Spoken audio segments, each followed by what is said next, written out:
Bonjour à tous. Pas presse interposée, le débat enfle à propos des sanctions de la CEDEAO de l'UEMOA contre le Mali. L'héritage dernièrement rapporte la prise de position du parti PPACI et de Soro Guillaume du GPS et aussi de l'artiste Alpha Blondy qui, comme l'écrit le Nouveau Réveil, charge les chefs d'État de la sous-région. Ne faites pas payer aux Maliens les erreurs de vos politiques, déclare-t-il dans les colonnes de ce confrère et qui fait remarquer qu'avec ces sanctions, notamment l'embargo sur le Mali, la Côte d'Ivoire pourrait être en danger.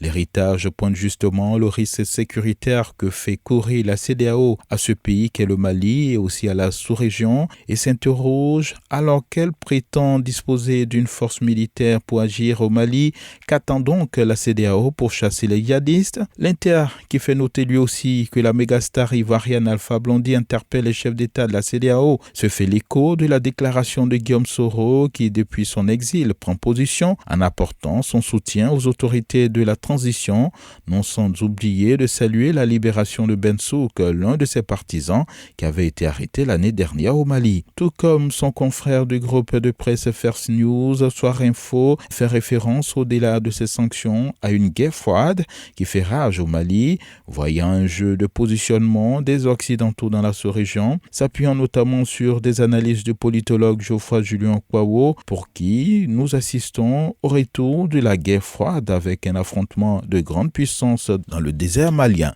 De leur côté, l'intelligent d'Abidjan, Le Matin et Le Mandat font noter que les USA soutiennent les décisions prises par la CEDEAO et qu'Assimi Goïta, le chef de la junte malienne, voudrait négocier avec la CEDEAO après avoir bandé ses muscles. Protection sociale, plus de 65 000 personnes enrôlées en 6 mois dans le cadre du régime social des travailleurs indépendants et c'est une information relayée par Fatente Matin, le rassemblement qui cite comme source le chef du service RST du régime social des travailleurs indépendants de la CNPS, la Caisse nationale de prévoyance sociale, qui a animé hier une conférence de presse à l'initiative du CICG, le Centre d'information de communication gouvernementale. Ces journaux concernant l'actualité sportive s'intéressent au match des éléphants prévu ce mercredi 12 janvier à 19h. Des éléphants qui entrent en scène aujourd'hui, annonce Le Matin. Éléphants barrissés, galvanise Fraternité Matin. Éléphants gagnés pour instaurer la confiance, pousse Le Nouveau Réveil. Nous ferons tout pour les 3 points, rassure Baumel, l'entraîneur des éléphants en une du rassemblement. L'état d'esprit de mes joueurs est remarquable avant ce match Côte d'Ivoire Guinée équatoriale. C'est aussi la révélation qu'a fait hier l'entraîneur et dont se fait l'écho l'Inter. Soir Info retient des propos tenus par Patrice Baumel. Cette phrase: le match sera serré. Mais les éléphants auront à leur côté, dans le stade de Japoma à Douala, plus de 500 supporters ivoiriens, informe Fraternité Matin. À vos journaux et bonne lecture à tous.